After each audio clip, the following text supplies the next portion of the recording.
precisely 1:53 p.m. on February 11th, 2023, Brianna Ghey stood at a bus stop on Warrington Road, unaware that the path she was about to walk would lead her to a brutal and premeditated death. Scarlett Jenkinson and Eddie Ratcliffe, both 15 at the time, had orchestrated this moment with chilling precision. Their plan was set in motion, and Brianna was the unwitting pawn in their sadistic game. Brianna, a 16-year-old transgender girl, had been lured to Culcheth Linear Park under the pretext of meeting friends. For weeks, Scarlett Jenkinson had carefully nurtured a friendship with Brianna, gaining her trust. Brianna, eager to spend time with people who accepted her, felt safe. She had no reason to suspect that the connection she shared with Jenkinson and Eddie Ratcliffe would lead to anything other than a casual meeting. At 1:53 p.m., Brianna met Scarlett and Eddie at the bus stop just outside Culcheth Library. The two had already crafted a plan to lure Brianna into the park where they intended to end her life. As they walked toward Culcheth Linear Park, Brianna trusted her friends, believing that the trip would be a simple hangout. What she didn't know was that their every word and every step had been carefully calculated to ensure her death. Once deep in the park, the attack unfolded in a blur of violence. Eddie, armed with a hunting knife, struck first. Brianna was stabbed 28 times, each wound a calculated decision, a mark of the premeditation that had gone into her murder. Blood pooled around her, staining the ground beneath. The brutality of the attack left no room for hope. Their frenzied act was cut short when two dog walkers, passing by, noticed the commotion and began to approach.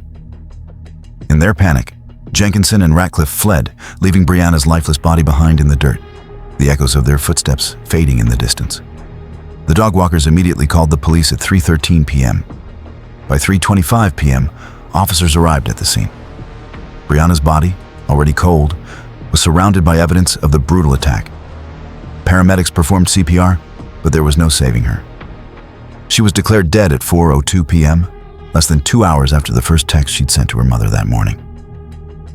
On my way to meet Scarlett and Eddie. The investigation into Brianna's murder began almost immediately, but Jenkinson and Ratcliffe's actions, at first, seemed almost detached from the brutal reality of what they had done. When questioned, both teens denied involvement, attempting to deflect blame onto each other. Ratcliffe's defense centered around Jenkinson's manipulation of him, claiming that she had coerced him into the act. Jenkinson, on the other hand, accused Ratcliffe of being the one to execute the murder while she simply stood by in shock. But as the investigation unfolded, the cold reality of their shared obsession with death began to emerge. Jenkinson's obsession with violence and torture was not merely a passing fascination. Text messages recovered from her phone revealed a chilling pattern of sadistic fantasies. These weren't idle musings. They were premeditated plans, some of which involved Brianna. She had tried to poison Brianna weeks before, hoping to disguise it as a suicide attempt. But when Brianna survived, Jenkinson's resolve to kill her only grew stronger. Ratcliffe, meanwhile, had been drawn into Jenkinson's twisted world.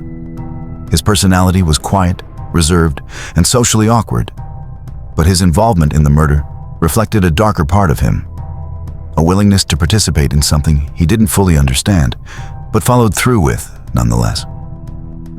The act of violence was as much about his obedience as it was about his detachment from the real-world consequences of his actions. Their lack of remorse was striking. Despite their denials, it became evident that neither of them fully grasped the gravity of what they had done. Jenkinson and Ratcliffe weren't simply two teens who lost control. They were two people who had planned every detail of a murder that cost Brianna her life. Culcheth Linear Park, where Brianna had once walked with friends, became a place of betrayal and death. It was no longer a park, it was a graveyard for her trust, a memorial to a young girl who had been led astray by two people she thought she could trust.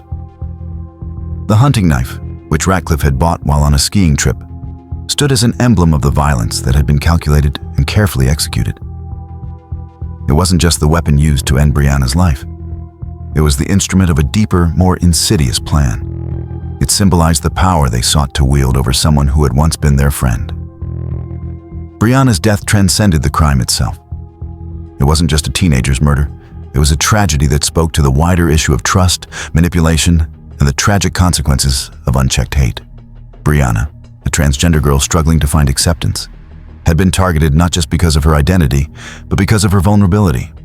A vulnerability exploited by the very people she trusted. As Brianna stood at the bus stop that morning, she had no way of knowing that her meeting with Jenkinson and Ratcliffe was a carefully planned execution. The false sense of security she felt was her undoing, a cruel manipulation of her trust by those she considered friends. The peaceful setting of Culcheth Linear Park, once a place of comfort, now became the scene of an unthinkable act of violence. The brutality of the attacks shattered the illusion of safety. The quiet park that Brianna had visited countless times now held the echoes of a girl's final moments. With each stab wound, Jenkinson and Ratcliffe revealed their true nature, predators masked by the pretense of friendship. In the aftermath, the discovery of Brianna's body was a stark reminder of the cost of their actions. As the dog walkers called the police and the officers arrived, the realization set in. Brianna would never make it home. Her life had been taken, and the questions of why and how were just beginning to unravel.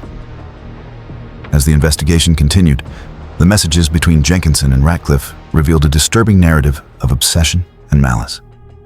Their planning was methodical, the violence precise. But what truly made their crime horrific wasn't just the act. It was the complete lack of remorse that followed. What twisted need drove Jenkinson and Ratcliffe to commit such a heinous crime? Was it simply a shared obsession with violence? Or was there something deeper, something darker, that spurred them to kill Brianna? As the investigation revealed more about their disturbed minds, the answers began to surface. But the question of why still hung in the air, unresolved, waiting for the trial to offer its final reckoning. The faint hum of traffic in the distance was the only sound as Detective Claire Matthews stood on the outskirts of Culcheth Linear Park, gazing down at the bloodstains that had seeped into the earth. Every step she had taken in the past few hours seemed like a slow descent into a nightmare. The moment Brianna Ghey's body had been discovered, something in the air shifted, like a foreboding whisper, a promise of a twisted truth yet to be uncovered. But as the investigation unfolded, Matthews couldn't shake the question. How could anyone, two teenagers no less, plan and carry out such a brutal crime? Her eyes were tired, her mind was racing. This wasn't just a murder. It was something far more chilling. She could feel the gravity of this case pressing against her chest. The answers weren't easy, but they were coming. Slowly, piece by piece, the story of Brianna Ghey's death would be told. And every step closer to the truth brought a new kind of horror. The discovery of Brianna's body was only the beginning. The case quickly moved into the hands of Detective Matthews and her team, but no one was prepared for what they would find. The first leads were slim, but soon, the details began to unfurl. Jenkinson and Ratcliffe, seemingly just two bored teenagers, turned out to be far more dangerous than anyone had anticipated. At first, both teens had been quiet, denying any involvement. They told police that they had left Brianna in the park to meet a friend and had no idea what had happened. But their stories fell apart as soon as investigators unearthed text messages exchanged between them, outlining their twisted plans. The texts weren't just casual talk. They were chilling, premeditated, and laced with sadistic fantasies. Jenkinson had tried to poison Brianna weeks earlier, but the girl had survived, giving her tormentor no choice but to escalate the violence. In one message, Jenkinson casually mentioned a kill list, a list of names, including Brianna's, written down and checked off like an objective to be achieved. Ratcliffe, though initially quiet, had been drawn deeper into this dark world. His involvement wasn't born from a natural urge to kill, but from manipulation. He had been sucked into Jenkinson's world, a world where murder was not a crime, but a game. The more police uncovered, the more they realized that Jenkinson and Ratcliffe hadn't just snapped in a moment of anger. This wasn't an impulsive crime. It was the culmination of months of planning and emotional detachment. As Detective Matthews dug deeper into the teenagers' lives, she began to uncover a pattern that would prove even more unsettling: the lack of remorse. Jenkinson, particularly, seemed almost coldly indifferent to Brianna's death. During her police interviews, Jenkinson showed no signs of guilt or horror. She spoke about the murder as if it were a necessary action, a plan she had executed with precision. In contrast, Ratcliffe, though initially silent, his communication limited to typed responses due to his selective mutism, seemed confused, more a victim of Jenkinson's manipulation than a willing participant. But even he couldn't escape the reality of what had happened. Matthews found herself haunted by the idea that this was more than just a murder. It was an emotional, psychological breakdown of two teens so detached from empathy that they could look at another human being and not see the person in front of them, only a target. The fear in Brianna's eyes, Matthews imagined, had been real, just as real as the blood that stained the park. But the psychological unraveling didn't end with the perpetrators. The true weight of the crime was felt most by Brianna's family, who had lived in an almost constant state of turmoil. They were forced to reckon with a loss that defied understanding. Brianna, someone they had loved and raised, had been cruelly taken from them by two people who had seemingly never cared for her at all. Culcheth Linear Park, once a serene escape, a peaceful sanctuary for walkers and joggers, now stood as the symbol of betrayal and death.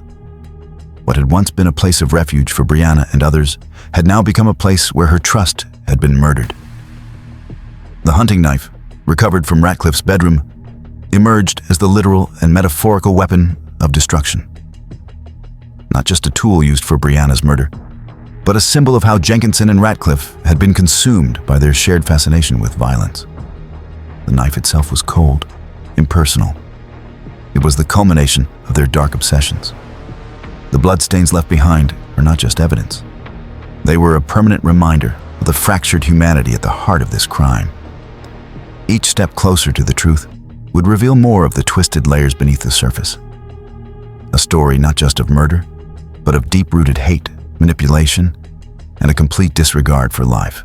As the investigation began to piece together the twisted elements of Jenkinson and Ratcliffe's plans, the truth took shape. It wasn't just about the act of murder. It was about the methodical way in which these teens had dehumanized Brianna, turning her into a mere object in their violent fantasy. Each new revelation deepened the horror of their motivations. Matthews was caught between disbelief and a chilling understanding of what had unfolded. She had witnessed cases of violent crime before, but this felt different. The manipulation, the lack of remorse, the utter disregard for the sanctity of life. It was a crime that felt detached from reality. As more forensic evidence came in, including the recovered text messages and the discovery of the knife in Ratcliffe's room, Matthews and her team slowly began to realize the scale of the tragedy. Brianna wasn't just a victim of a random act. She was the target of a plot that had been executed with disturbing precision. But despite the growing mountain of evidence, one question remained. What drove Jenkinson and Ratcliffe to commit this heinous crime? Was it simply a shared obsession with death? Or did their actions stem from something even darker? Something no one could have predicted? The answer would come, but it wouldn't be simple. The courtroom was quiet. The kind of quiet that clung to your skin like the weight of a secret. Brianna Ghey's mother, Esther, sat in the front row, her hands clasped tightly in her lap, the weight of her daughter's death still fresh in her eyes. The two teenagers who had taken Brianna's life, Scarlett Jenkinson and Eddie Ratcliffe, sat across from her, their faces unreadable, their actions seemingly detached. There was no visible remorse, no tears, just the hollow echoes of their lies that would soon be shattered by the truth. The trial had begun, but Esther already knew the story. The brutality, the betrayal, the obsession with violence. It was all coming to light now.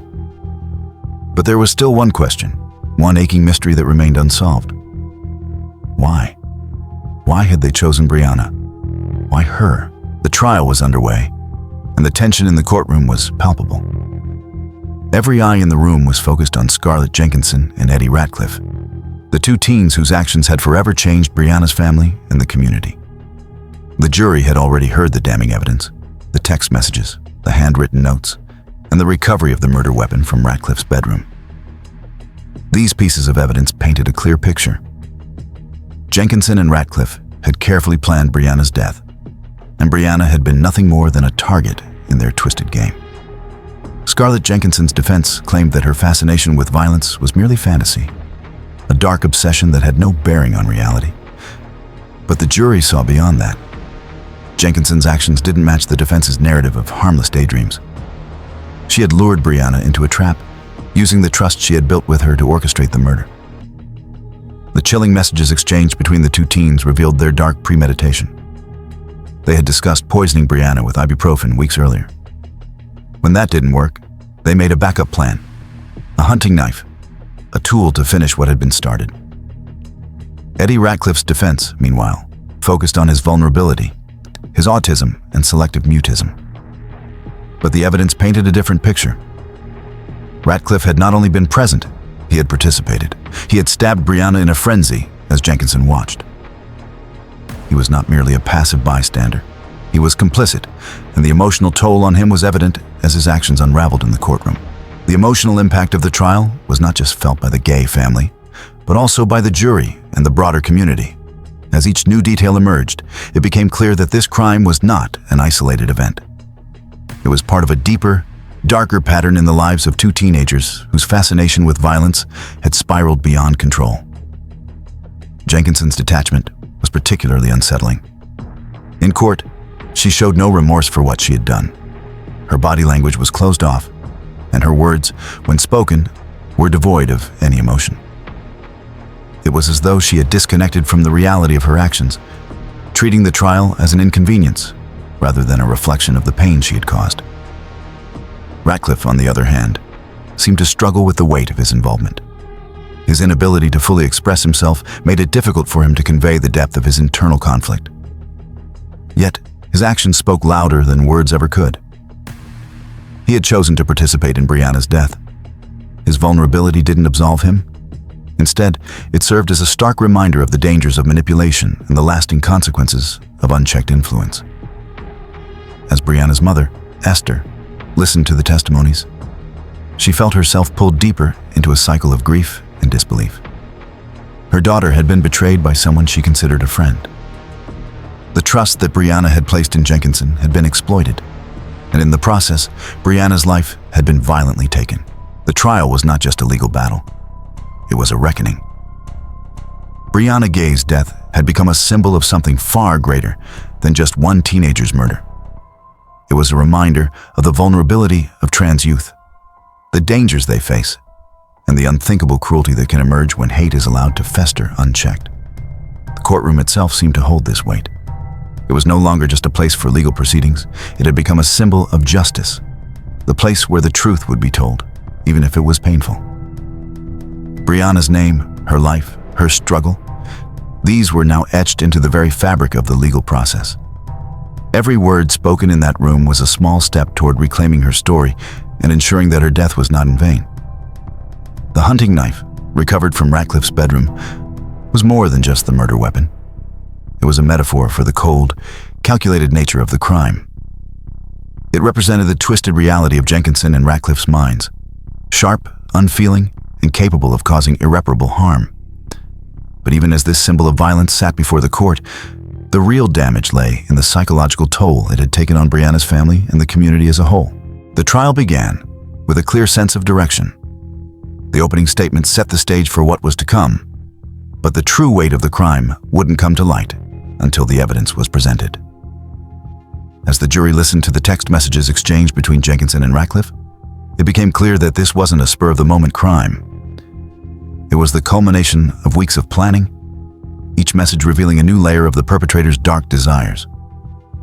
The first breakthrough came when the defense tried to portray Jenkinson's actions as part of a fantasy. But the prosecution shattered this illusion with the evidence that proved Jenkinson's fantasies had crossed into the real world, leading to Brianna's tragic death. As the case progressed, it was Ratcliffe's involvement that began to draw the most attention. His defense tried to frame him as a victim, manipulated by Jenkinson's coercion. But the evidence suggested otherwise. Ratcliffe had stabbed Brianna. His participation wasn't just passive. He had been an active participant in the brutal attack. This realization sent shockwaves through the courtroom as the truth of his actions unfolded. The emotional toll on Brianna's family was felt with every piece of evidence presented. Esther Ghey had to relive the horrific details of her daughter's death, a mother's worst nightmare coming to life in front of her eyes. It wasn't just a trial. It was an excavation of pain, a reminder of what had been lost. As the trial neared its end, the jury prepared to deliberate. The question that loomed over everything was still unanswered. What had truly driven Jenkinson and Ratcliffe to kill Brianna? Was it a twisted obsession with death? Or was there something more? A deeper, unspoken hatred that motivated them? As the court awaited the verdict, the shadow of that question lingered in the air. Would justice prevail? Or was there more to this tragedy than anyone could comprehend? The gavel fell with a sound that echoed through the courtroom like a final exhale, a moment of cold finality. Brianna Ghey's mother, Esther, had long expected this moment. But when it finally came, it still hit her like a ton of bricks. Scarlett Jenkinson and Eddie Ratcliffe, the two teenagers responsible for her daughter's brutal murder, sat before her, unmoved, emotionless. Justice had taken its course. But Esther knew one undeniable truth. Justice was never going to bring Brianna back. The void left in her heart would never be filled by a court's decision. The tears she had cried, the sleepless nights she'd endured, those were the real punishments, the ones that no sentence could ever alleviate. As the courtroom slowly emptied, Esther stood alone for a moment, staring at the defendants who had taken everything from her. The judge had delivered their sentences: life imprisonment for Jenkinson with a minimum of 22 years, and life imprisonment for Ratcliffe with a minimum of 20. But the question still haunted her. Why? After weeks of testimony, the final days of the trial had brought everything into focus. Brianna Ghey's murder had been horrific, but even more chilling was the revelation of how carefully planned it had been. Jenkinson and Ratcliffe weren't just two teenagers acting on a whim. They were two individuals whose obsession with violence and death had shaped their every action. Jenkinson, with her cold, calculating demeanor, had manipulated Ratcliffe into helping her carry out the murder. They had plotted it together. Messages recovered from their phones had revealed the terrifying level of premeditation. Jenkinson had spent months convincing Ratcliffe to join her in a shared fantasy of death, first with poisoning, then with the knife. The evidence was irrefutable. They had planned Brianna's death in meticulous detail, and nothing was going to stop them. Ratcliffe's defense had tried to argue that his autism and selective mutism made him incapable of understanding the full gravity of his actions. But the evidence suggested otherwise. Ratcliffe wasn't just an unwilling participant. He had been complicit, following through with the brutal stabbing. The blood found on his clothes, the hunting knife that had been hidden in his room, all painted a picture of a boy who was just as guilty as Jenkinson. His vulnerability didn't absolve him. It only highlighted how easily he had been manipulated. The final moments of Brianna's life played out in stark detail, dissected in the courtroom for all to see. She had been stabbed 28 times, each blow a mark of cruelty, each wound a result of careful calculation. As the defense and prosecution presented their closing arguments, it became abundantly clear. This wasn't a crime of passion. This was cold, sadistic murder. Esther Ghey's mind raced as she sat in the courtroom, processing the horrifying details of what had been done to her daughter. Brianna, a 16-year-old transgender girl, had faced so many struggles in her young life: bullying, rejection, and discrimination. But she had fought back against those odds. Brianna had always fought for herself, for the right to live her truth. And yet, on that fateful day, her fight had ended in that park, surrounded by two people she had trusted. Jenkinson's indifference to the crime was the most chilling part of it all. There was no remorse in her eyes, no signs of guilt. Throughout the trial, she had spoken about Brianna's death as if it were merely the end of a sick game, a part of the twisted fantasy she had crafted in her mind. Ratcliffe, on the other hand, seemed to struggle with the weight of his actions. But that didn't matter now. The brutal truth was that Brianna's life had been stolen, and no amount of psychological explanation could undo what had been done. For Esther, the trial had been an exhausting, emotional journey, each day filled with new pain, new revelations, and new forms of betrayal. But as the verdict was delivered, she couldn't help but feel a hollow sense of justice. one that couldn't fill the emptiness she felt inside. No punishment would ever be enough to erase the grief she carried with her every single day. The courtroom, a place meant for justice, had become a stage for the haunting realities of what Brianna's death symbolized. Brianna wasn't just a victim of murder. She was a symbol of how easily hatred and cruelty could be masked behind the guise of friendship. The park, once a place where she had found solace, now stood as a monument to betrayal. It was where her life had ended, and in that space, the weight of her loss would forever linger. The hunting knife, now part of the evidence, had come to represent the coldness of the crime. It wasn't just a tool used to kill. It was the manifestation of a deeper, more dangerous obsession. Jenkinson and Ratcliffe's connection had been forged through a shared love of violence, a shared thirst for power. And that knife, with Brianna's blood on it, was the symbol of their twisted bond. As the trial progressed, the brutality of Brianna's murder began to take shape. Each piece of evidence told a more chilling story. Jenkinson's manipulations, Ratcliffe's involvement, the premeditated nature of the crime. With every new detail, the jury's understanding of the crime deepened. But what truly struck home was the emotional toll on Brianna's family. Every day of the trial, they were forced to relive the pain of their loss, to confront the brutality of what had happened to Brianna. The public nature of the trial, while necessary for justice, only served to intensify the wound for them. In the final moments, the emotional weight shifted toward a moral reckoning. Brianna's death wasn't just the loss of a young life. It was a symbol of how easily hatred could manifest in our world. Jenkinson and Ratcliffe weren't just murderers. They were a reflection of a larger societal issue. The vulnerability of transgender youth and the unchecked hate that can exist even in those who are supposed to be their peers. The courtroom had seen Jenkinson and Ratcliffe for what they truly were. Two disturbed young people whose obsession with violence and control had cost Brianna her life. As the judge delivered the sentences, the finality of it all sank in. Justice had been served, but there was no victory here. Only the cold, painful reality of a family left behind to mourn. As the sentencing was delivered, Esther Ghey stood up, her gaze fixed on the two teens who had robbed her of her daughter. Justice had been served, but it was not enough. The loss of Brianna was something that no prison sentence could ever fix.